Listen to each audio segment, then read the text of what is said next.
Ayan, at dahil inaantok ako ngayon, gusto kong gumawa ng cold coffee. So, ayan, nagtunaw ako ng chocolate.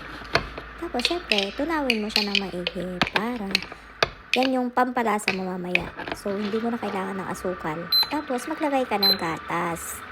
Ayan, and then, damihan mo yung gatas kasi mapait eh. Kasi walang asukal to. So, naglagay din ako ng yelo. Ayan, halu-haluin. Tapos, kape. Syempre, hindi mo mawala yung kape. Kasi nga, cold coffee nga yan. Iced coffee pala. Tapos, syempre, tutunawin natin yung kape. Ayan. Ayan. And then, hindi siya perfect kasi wala siyang bubbles. Hindi siya nag-foamy. Pero okay na rin yan. So, taste test. Tingnan natin kung pasok na ba? Pang Starbucks na ba? Ay! Pang Starbucks na ba? Let's taste test. Ayan. First time ko gawin to. Aba, masarap. Masarap siya, guys. Oh my In God. fairness, masarap siya. Ang sarap.